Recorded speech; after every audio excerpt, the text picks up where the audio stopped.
Mr. Buffett and Mr. Munger. My name is James Claus from New York City, and I just wanted to ask you a question. Both you and Mr. Munger have repeatedly said that you don't believe that business valuation is being taught correctly at our universities. And as a PhD student at Columbia Business School, that troubles me understandably, because in a couple of years I'll be joining the ranks of those teaching business valuation. My question isn't what sources such as Graham or Fisher or Mr. Munger's talks you would point people that are teaching business valuation to, but do you have any counsel about the techniques of teaching business valuation? Well, I was lucky. I had a sensational teacher in Ben Graham, and we had a course there. There's at least one fellow out in the audience here that attended with me, and just Ben made it terribly interesting, because what we did was we walked into that class and we valued companies. And he had various little games he would play with us. Sometimes he would have us evaluate company A and company B with a whole bunch of figures, and then we would find out that A and B were the same company at different points in its history, for example. And then there were a lot of little games he played to get us to think about what were the key variables, and how could we go off the track. I remember one time Ben met with Charlie and me and about 9 or so other people down in San Diego in 1968 or so, and he gave all of us a little true-false test, and we all thought we were pretty smart. We all flunked, but that was his way of teaching us that a smart man playing his own game and working at fooling you could do a pretty good job at it.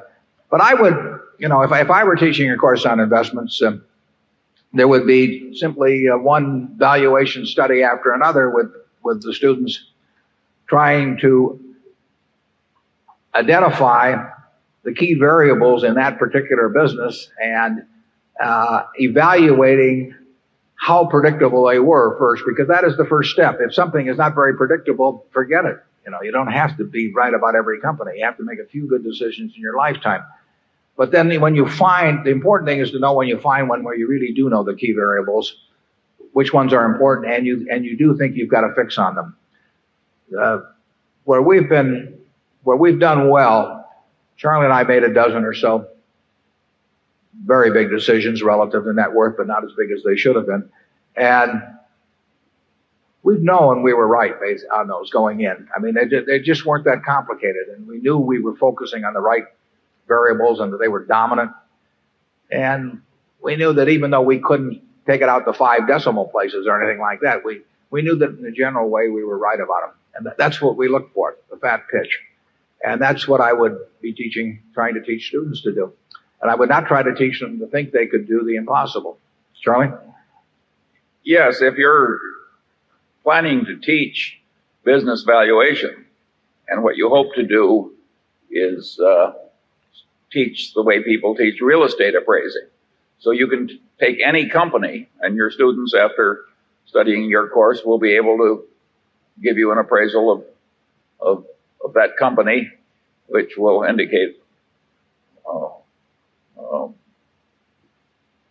really its future prospects compared to its market price.